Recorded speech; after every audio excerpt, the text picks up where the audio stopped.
Hello and welcome to the Empowered by Claudia podcast, where we explore all things self-development.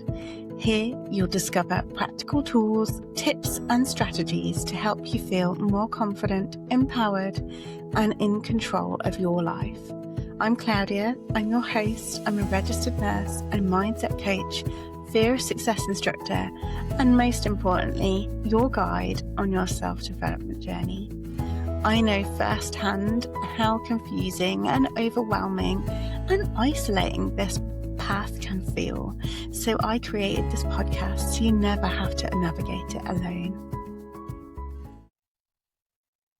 Hello, lovely. Welcome to another episode of the Empowered by Claudia podcast. In this space, we explore what it really feels like to be carrying a lot while trying to keep everything going. Not just the practical side of life, but the internal experience that sits underneath it. The pressure, the guilt, the expectations, and the moments where you wonder why it feels so hard when you are doing everything you can. This episode is part of a wider conversation about what happens when you are constantly switching between roles, holding responsibility for others, and trying to meet standards that were never really designed with your capacity in mind. If anything in this conversation feels familiar, you are not alone in it. Today, we're going to be exploring why guilt shows up when you try to rest and what sits underneath that experience for so many people that I work with. So let's get into it. So do you struggle to slow down without feeling guilty about all those things that you should be doing instead? You're sitting on the sofa watching something after a long day, thinking, I should be tidying up this mess, or I should be putting the washing machine on, or endless amount of admin that we have to deal with. Do you feel uncomfortable or wrong if you sit down to rest or take some time off for yourself? Maybe it's taking yourself for a pampering treatment or a spa day, or even just arranging to meet up with friends, go for a cinema evening, or taking time to get lost in a good book. If that leaves you feeling uncomfortable or guilty or wrong, do not worry. We have been there. I've lived that with you. And also getting stuck with this feeling like we should always be doing something, that we need to be productive, that our value, our worth is tied in our productivity. And this is a trap so many of us get. So real life example there, I just had to pause recording because my 4-year-old just burst in because she hasn't gone out the house on her daddy day because she likes a pajama day, and just burst in to show me that she was partly in pajamas still. And that can make you feel guilty for taking that time for yourself, even if it is to work. When was the last time you took a day for yourself to do whatever you wanted to do or not do? Maybe it was to spend a duvet day. Maybe it was a day off with your friends. Maybe it was to work on your business if you're doing a side hustle. Did you feel guilty for putting children in childcare, for taking annual leave from work without a purpose? And do you have to feel like you have to justify that time that you spent on yourself? And a lot of us do that, especially when we have school-age children, that it feels like annual leave just disappears just purely on childcare. Or maybe we've got other caring responsibilities. And then it can feel like a unnecessary extravagance just to take the day off by yourself, to do whatever you do or don't want to do. And that can make us feel so guilty. And I think some of it is that language around that as well, because if you've got a day off, people are, what are you doing? Actually, and they mean well, absolutely mean well. But we can sometimes take that as a prompt that we need to be doing something productive. So I struggled with that a lot. So I've worked part-time for probably the last 15 years because of my health conditions. And although I would have days off, actually those days were taken just resting because I needed to recover. And it may be that I had an osteopath appointment or a massage or something to help undo the damage that working was doing to me. It didn't feel productive. And actually it felt really awkward or uncomfortable to say, well, actually, I'm just having the day off to survive from work. It's not like I'm doing anything fun. And I would get to about 5 to 4 in the afternoon. And then I felt like I had to run around the house tidying up and doing washing up and everything to make it look like I'd been productive all day. And I didn't really recognize this until I was talking to another colleague and they mentioned that they did the same thing. And I was like, oh my goodness, that felt like such a relief to know I wasn't the only one that had that mad panic, like coming home in a minute, gotta look productive. It it's one of those things that hits really deep. This thought that we don't deserve to rest, like we're not pulling our weight, or and it's just really interesting where that's come from. And I mentioned in the last episode that growing up, and even to this day, my mum can't rest. She can't sit still. She's constantly caring for people and making sure that they've got enough to drink and eat, and that they're warm enough, they're cool enough, whatever it might be. And it's this internal checklist where we always are putting off those rewards. So I'll rest when? So when the dishes are washed up, dried up, and put away. Okay, maybe I can rest then. Actually, but then the surface needs a wipe down. Or now I'm up, actually, I've realised that maybe I need to put a wash load in. There's always something else to do. So actually, why can't rest come first? Because we will be so much more productive if we've given ourselves time to rest, to recover, to replenish. Like those days off I took when I was working part-time, I needed that. I needed that to show up with my best attitude, my best intellectual ability, especially when you're dealing with fatigue and brain fog. Like, you do need to schedule in that rest. And it's such a wrestle because it's hidden, it's unseen. I mean, yes, you can look at people's like bags under their eyes and stuff, but actually you can't necessarily see brain fog and fatigue with the naked eye. You can't see pain. And so we feel like we need to mask and we need to kind of push on through. But why? Why is it so bad to rest? Why do we rush back to work the minute we are feeling marginally better? Not well, but better enough to go back to work. But we don't actually recover. So we're starting back, not on our A game. And I honestly believe that does us a disservice. Because the minute you come back, people assume that you are fit and well and at 100%. So they load everything onto you. But actually, you're not. You need a grace period, and you need to take that time off, that grace period, to give yourself time to recover. But unfortunately, most of us have got prohibitive sickness policies that don't really allow us that time. And even if they did allow us that time, we feel guilt. We feel like we're letting people down by not being there, rather than acknowledging that when we show up to work and we are not well, it actually can cause a lot more issues. It can cause, in healthcare, there's evidence that shows that presenteeism, that's coming to work when you're not 100% well, is linked to higher patient safety incidents. It's going to take you longer to get over whatever it is that you were ill with. And it means that you haven't really restocked your energy. You're literally not back at the start line. You're still lagging behind.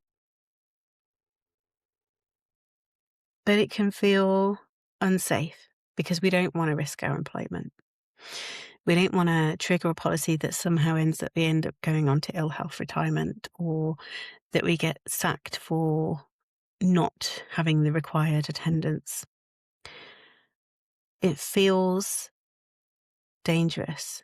And so somehow you can see this connection where our brain associates that taking time off, admitting vulnerability, admitting that you can't do it, can feel dangerous. that rest can then be associated, well, rest is a bad thing. So we need to keep pushing. And what happens when we keep pushing, we ignore those signs, we ignore the fact that our body is screaming out for a break, we end up burning out. We hit that wall. Mind and body just go, no, we cannot do anymore. We cannot cope anymore. We cannot deal with this. We need a break.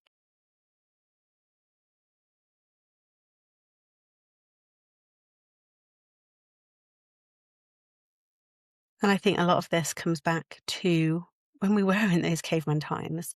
You needed to be seen to be useful. You didn't want to be ostracized. You didn't want to be thrown out of the tribe. You wanted to show that you are a contributing member of society, a valued member of the team. And so we push and push and push because we don't want to be seen as the weak link.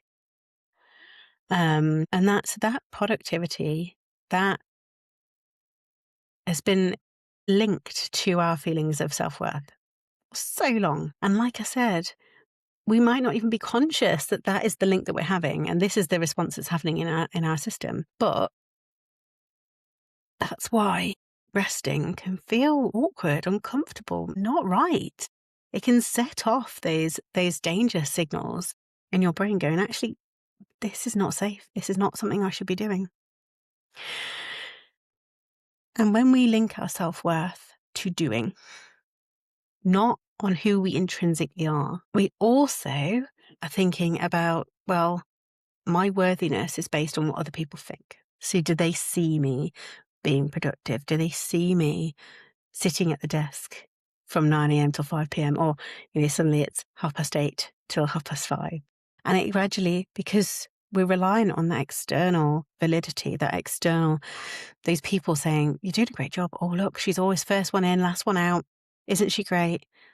Not thinking, I know that I'm doing a good job. I don't need to sit at the desk from 9 a.m. till 5 p.m. to show that I'm doing a good job. You see the outputs, you see the work that I'm producing.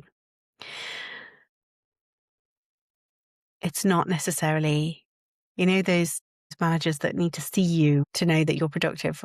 It's not how it works. Particularly with a lot of people, we're now understanding that our brains are not all the same, and that we think in different ways, we work in different ways. And some people think through, writing it. Other people, they're thinking, so I'm very visual, so I like to get a massive pad of paper, lots of coloured pens, and write things out and brainstorm. And that's how my brain works. I love it doing that way. Other people can open a Word document and just start typing. That's not how my brain works. Some people like to put it into lists or spreadsheets or however it is. We're all different, but our societal definition of productivity hasn't really evolved with that. It's very much that we have to produce reports that look the same way, not necessarily that the information could maybe be imparted differently and in a better way. And I'm going off on a tangent here. But when our self-worth is linked to the things that we are doing, when it's linked to what other people say about us, it can make resting feel really, really unsafe and can cause these feelings of guilt. And I liken this to talking to people who've had major life changes. So maybe it's through illness, maybe it's through some other reason, but essentially they don't have that feeling of productivity. I remember when I was off sick, the first time I had a long sickness absence, and I soon realised that actually doing one task was the goal. So if I had to go and post a letter, it was a while ago, that would be my task for the day. And the next day's task might be trying to ring the GP. But I couldn't expect myself to do it all on the same day because I didn't have enough energy. And that is where this self-worth really comes up, when we are valuing ourselves based on what we've done that day. Because you go, I'm useless. All I could manage was one thing. Rather than going, I know that I can be productive, but right now, my body needs to rest and I need to pace myself and I need to give myself that grace, that understanding. And it's saying things will improve. I will get to a point where I can do more. But in this moment, the most productive thing for me to do is to take a rest. So if these are ringing bells for you, I want to remind you that the feeling of guilt isn't necessarily truth. It's just a feeling. It doesn't define you. It doesn't mean that you're a bad person. Again, going with example of when you're weaning a baby and introducing them to foods, there are loads of mumfluencers, I think they're called, that share all these wonderful recipes of homemade food that they've spent hours creating so their little ones can explore these new tastes and textures. And that's great if you have the capacity to do that, if you want to do that. But if you don't, it's also absolutely fine to go and buy stuff. My mum thankfully pureed and froze mini portions of lots of things for me because I didn't have the time, the headspace, ability to do that. It just wasn't something that I could do in that moment. But that doesn't mean that I'm a bad parent or a bad mother. It just means I didn't have that ability to do that. And I chose what I was going to spend time and effort on. And thankfully, there was somebody that offered to do that for me. But I also bought pre-made snacks. It doesn't matter. That guilt isn't truth. That guilt isn't correct. And actually, sometimes I think when you're feeling so much guilt, it's because you care deeply. Because what other people are saying matters. And it is, I guess, rather than thinking that it's the truth and that's it, it's an opportunity to question and go, well, actually, is it true? Or what is all the other bits of evidence that say, no, I am good at this. I deserve to rest. And that we know that rest is productive. Rest is restorative. It's going to give us energy. It's going to help us heal. It's going to help us be at 100%. So guilt doesn't mean you're doing something wrong. It's just that you're caring. So if you notice that rest or choosing yourself brings up guilt or discomfort, this is something that I work through with clients with my one-to-one support. And I can help you understand where that guilt is coming from and how to start creating that internal self-worth, that knowing that you are good enough, that you are doing enough, and that you deserve to rest. You do not have to earn rest. You deserve rest. And what I hope that you take from this conversation is that this is not more to think about or to fix, but more an understanding of why we might be feeling this way. And for now, just take a moment to acknowledge yourself and for noticing that this is what's coming up for you. And I really, really look forward to seeing you next week. Okay, take care. Bye. Thank you for tuning in to another episode of the Empowered by Claudia podcast. I'm Claudia from claudiasabinawellness.com. If you are ready to take your next step and transform your life, all the ways to connect with me, whether for coaching, courses, or any other sort of support are in the show notes or on my website at www.claudiasabinawellness.com. If you found value in this episode, I'd be so grateful if you could leave a review, share it with a friend, or post about it on social media. Don't forget to tag me at Claudia_Sabina_wellness. Your support helps more people discover the tools and guidance they need. I cannot wait to support you on your journey. Much love.